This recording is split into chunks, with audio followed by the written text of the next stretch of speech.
প্রিয় ভাই বোনেরা, আজকে তোমাদের শুরু হচ্ছে অত্যন্ত গুরুত্বপূর্ণ একটি চ্যাপ্টার, বলতে পারো একটা পার্টটির নাম হচ্ছে ডিফারেন্সিয়াল ইকুয়েশান।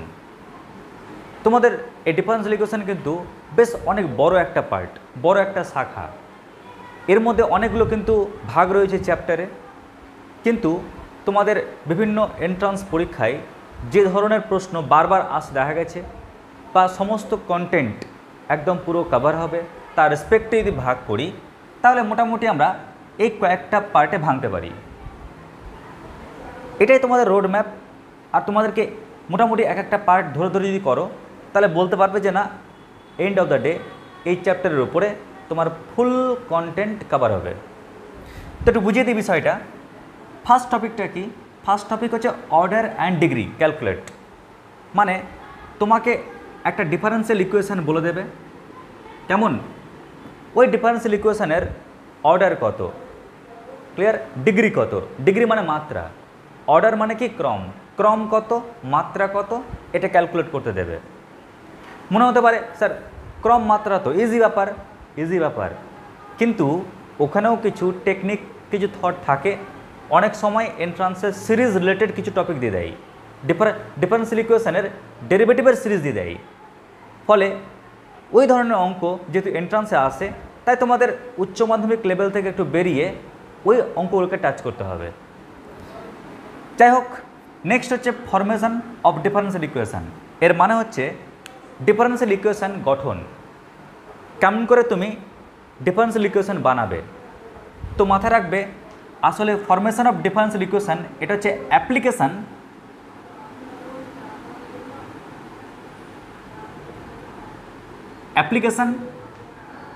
Of derivative.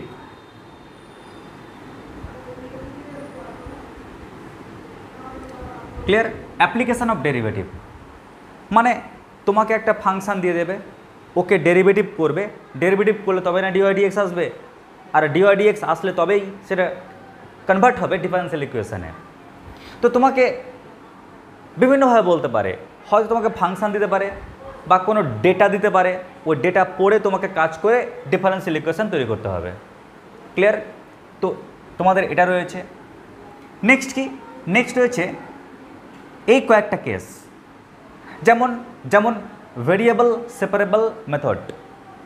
মানে যখনই দেখতে পাচ্ছ ডিওয়াই আর ডিএক্স, ওয়াইগুলোকে এক পারে, এক্সগুলোকে এক পারে তুমি সাজাতে পারবে, সাজিয়ে তুমি ক্যালকুলেশন করো, তুমি অটোমেটিক্যালি সমাধান করতে পারবে। আসলে এখানে যতগুলো পার্ট রয়েছে সবটাই হচ্ছে ডিফারেন্সিয়াল ইকুয়েশান, অবকল সমীকরণ সমাধান। এটা যেমন গঠন ছিল, এবার কেমন করে সমাধান করবে। ফলে এখানকার প্রত্যেকটা পার্ট যতগুলো দেখতে পাচ্ছ, এরা কিন্তু প্রত্যেকেই অ্যাপ্লিকেশান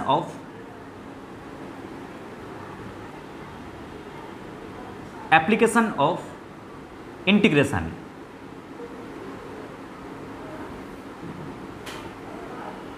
ক্লিয়ার? এরা প্রত্যেকে কিন্তু ইন্টিগ্রেশনের অ্যাপ্লিকেশানের দলে পড়ে গেল। কারণ ডেরিভেটিভ করলে যেমন ডিওয়াইডিএক্স আসবে, ইন্টিগ্রেশন করলে ডিওয়াইডিএক্স পালাবে, আর ডিওয়াইডিএক্স পালালেই সেটা ফাংশানে গিয়ে দাঁড়াবে। তাই আমরা যখন সমাধান করব, তো এই 5 রকমের সমাধান কিন্তু আমাদের বিভিন্ন এন্ট্রান্স পরীক্ষায় আসতে দেখা গেছে। ক্লিয়ার? পরেরটা দেখো, যদি এরকম লুক থাকে তাহলে কেমন করে তুমি ডিফারেন্সিয়াল ইকুয়েশান সমাধান করবে। যদি এরকম লুক থাকে, না থাকলে কেমন করে বানাবে, যার ফলে তুমি ডিফারেন্সিয়াল ইকুয়েশান সহজে সলভ করতে পারবে। এরকম লুক বা এরকম লুক। কেমন স্যার এরকম লুক বলতে? আপনি যখন লুক দেননি এখানে, মনে রাখবে লিনিয়ার ডিফারেন্সিয়াল ইকুয়েশানের লুকটা এরকম হতে পারে, ডিওয়াইডিএক্স প্লাস এক্সের ফাংশান ইন্টু ওয়াই সমান এক্সের আরেকটা ফাংশান। কেমন? যদি এরকম লুক থাকে, তাহলে তার আমরা অবকল সমীকরণ কী করে ক্যালকুলেট করব। মনে রাখবে এই টপিকের ওপর কিন্তু প্রচুর কোশ্চেন দেয়, বিশেষ করে ইন্টিগ্রেটিং ফ্যাক্টর বের করার উপর বেস করে।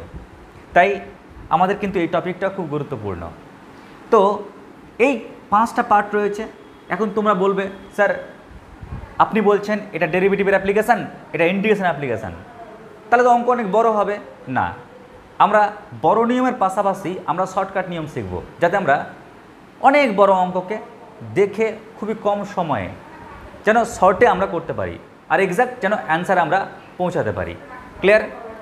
লাস্ট রয়েছে কি application of first order differential equation. Application of first order differential equation এর মানে ডেরিভেটিভ করে তুমি ডিফারেন্সিয়াল ইকুয়েশন বানাও কিংবা ইন্টিগ্রেশন করে সলভ করো, এদের উপর বেস করে ক্লিয়ার তুমি কিছু অঙ্ক পাবে, যেগুলো অঙ্ক আমাদের পড়ে যাবে ডিফারেন্সিয়াল ইকুয়েশনের অ্যাপ্লিকেশনের দলে। আমরা সেগুলো কেমন করে সলভ করব সেটা আমরা এখানে দেখব। তবে বেশি যে অঙ্কটাকে বারবার পড়তে দেখা যাচ্ছে ইদানিংকালে সেটা হচ্ছে এইখান থেকে। ক্লিয়ার? আর এখান থেকের মধ্যে যদি কেউ বলো স্যার পার্টিকুলার কোন টপিকটা, তাহলে বলবো এই টপিকটা। কেমন? এই টপিকটা WBJEE, JEE মেন বা বিভিন্ন যে এক্সাম রয়েছে সেখানে কিন্তু এই টপিকটার উপর বেশি জোর দেওয়া হচ্ছে। সবটার উপর জোর দেবো আমার হিসাব টিচার হিসেবে বলা উচিতই নয়, এই টপিকটার বেশি জোর দেওয়া উচিত, সবটাই টপিকে জোর দেওয়া হবে। তবে বিশেষ করে দেখা যাচ্ছে যে ধরনের অঙ্ক বেশি পড়ছে এখন, তা কিন্তু এই টপিকের উপর বেশি পড়ছে। তাই আমরা এবার একটা একটা করে টপিক ধরব এবং ব্রড শর্টকাট দুটো নিয়মকেই আমরা টার্গেট রেখে অঙ্কগুলোকে শিখব। আশা করছি বুঝতে পেরেছ। তো রোড ম্যাপ আমাদের এখানে কমপ্লিট হলো, আগে লিখে নেয় অবধি।